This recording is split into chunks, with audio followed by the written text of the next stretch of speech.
Content warning. This video can contain graphic discussions of violent crimes, including murder, missing persons cases, and child abuse. Viewer discretion is strongly advised. Welcome back to True Crime Chronicles. To our dedicated community, it's great to have you here. And to anyone just discovering us, a sincere welcome. Before we begin, a quick note on our process. Each story is built from careful research, drawing on verified online news archives, documentary evidence, and credible public sources. We trace the timeline so you don't have to. Now, let's open the case file together. Today, we are examining the unsolved murder of Mac Dre, a cold case report. In the early hours of November 1st, 2004, on a dark stretch of Highway 71 in Kansas City, Missouri, a white van was ambushed. Over 30 rounds from two different guns tore into its side. The driver crashed, and a man was thrown from the vehicle, left to die in a muddy ditch. This wasn't a random act of violence. The victim was Andre Mac Dre Hicks, a pioneering rap legend from Vallejo, California. Nearly 2 decades later, his murder remains an open, frustrating, and officially unsolved case, a mystery wrapped in rumors, retaliatory killings, and a trail of dead ends. To understand the weight of Mac Dre's loss, you have to understand where he came from. Born in Oakland in 1970, Andre Hicks grew up in Vallejo, specifically claiming the country club Crest neighborhood, known locally as the Crest. Even as a student at Hogan High School, his talent was undeniable. His 1989 debut single, Too Hard for the F***ing Radio, recorded on a cassette tape, announced a fast, confident, and uncompromising new voice in Bay Area hip-hop. He adopted the name Mac Dre, moving away from the more East Coast-sounding Mac Dre, and began building a legacy. But his ascent was brutally interrupted. In 1992, at 21, Hicks was arrested after a trip to Fresno with friends. Prosecutors charged him with conspiracy to commit bank robbery, despite him being at a motel while his friends allegedly cased a bank. The case, later listed among Complex's biggest criminal trials in rap history, controversially used his lyrics as evidence. Refusing a plea deal, he was convicted and sentenced to 5 years in federal prison. But prison couldn't silence him. He recorded his 1993 debut album, Young Black Brotha, over a jailhouse phone, and it became his most successful project. Released in 1996, he emerged with a new drive, founding Romp Records, and later the iconic Thizz Entertainment. His sound evolved, becoming faster, more energetic, and more eccentric, emergence of the Hyphy movement that would define 2000s Bay Area culture. Mac Dre wasn't just a rapper. He was a cultural architect, a label head, and an independent force who showed his community a path out through music. By October 2004, Mac Dre was at a creative peak, having just released The Game Is Thick, Part 2. He was booked for a Halloween weekend show in Kansas City, a city with a deep appreciation for Bay Area hip-hop. The promoter was a local man named Damon Whitmill, who was bankrolling his first ever concert.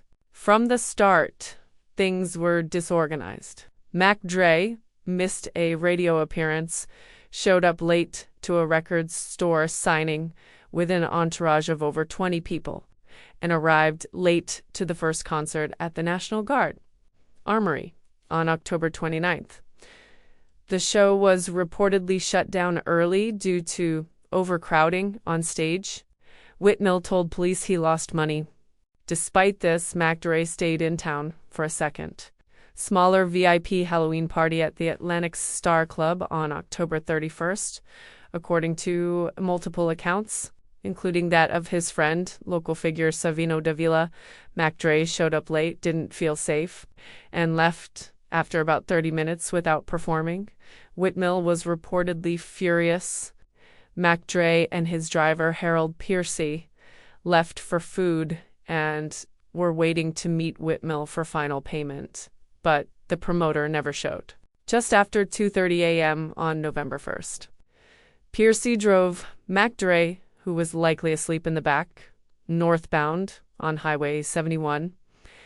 A dark sedan, later identified as a stolen black Infiniti, pulled alongside the driver's side. Witnesses would describe two shooters unleashing a barrage of over 30 rounds from an automatic rifle and a .45 caliber pistol. The Infiniti rammed the van before it careened off the road and crashed. Mac Dre, shot in the back of the neck, was thrown from the vehicle and pronounced dead at the scene. Piercy survived, fleeing to call for help. The investigation, led by KCPD Detective Everett Babcock, immediately hit a complex web. The stolen Infiniti was found ditched hours later, riddled with bullet holes and bearing white paint from the van. Tips flooded in, many pointing to a local rapper with a tough reputation, Anthony "Fat Tone" Watkins.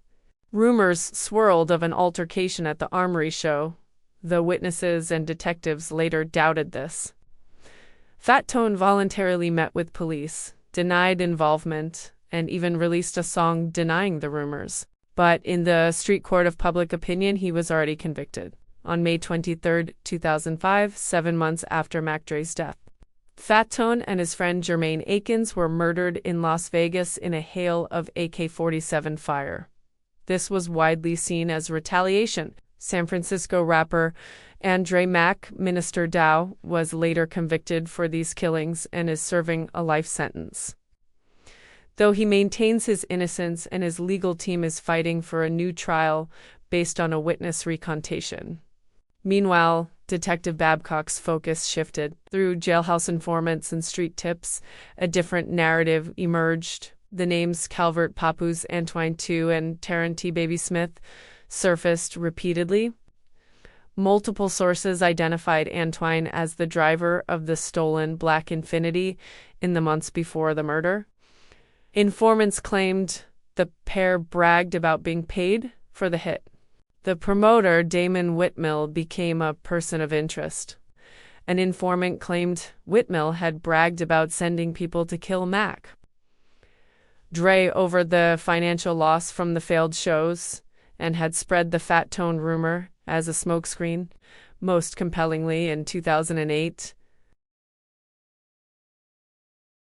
Savino Devile, by then facing a 30-year drug sentence, gave a statement to Babcock. He implicated Whitmill as having ordered the hit, with Antwine and Smith as the shooters. Davila even claimed to have witnessed the shooting, but fearing the street code of snitching and the personal consequences, he later recanted and refused to testify. The key figures in this theory met violent ends. Fat Tone was murdered in 2005. Alleged shooter Taryn T. Baby Smith was killed in 2010, Calvert Papoose. Antwine II was himself murdered in a similar drive-by shooting in 2014. Whitmill has remained out of the public eye, with crucial witnesses dead, others unwilling to testify, and the original promoter silent. The case stalled. Investigative journalist Donald Morrison, who obtained over 1,200 pages of police documents, concluded that detectives had essentially solved the case internally, but could never secure the cooperation needed for a prosecution. The KCPD has never made an arrest, and the case file gathers dust. Mac Dre's legacy, however, has only grown. He is universally hailed as the godfather of Hyphy, a prophet of Bay Area cool. His influence echoes in artists like Drake, Kendrick Lamar, and Jeezy, who have all paid tribute. In 2023, Stephen Curry and Marshawn Lynch announced a documentary on his life. But for his family, friends, and fans, the lack of justice is a lingering wound. He was more than a rapper. He was a community leader who offered an alternative to the streets. His mother, Mac Wanda, still runs Thizz Entertainment. His friend, rapper Sleep Dank, perhaps said it best. He's the one that kept us all together. He was the first person to show my neighborhood that we don't have to sell crack anymore. The murder of Mac Dre is a cold case that is in many ways tragically warm.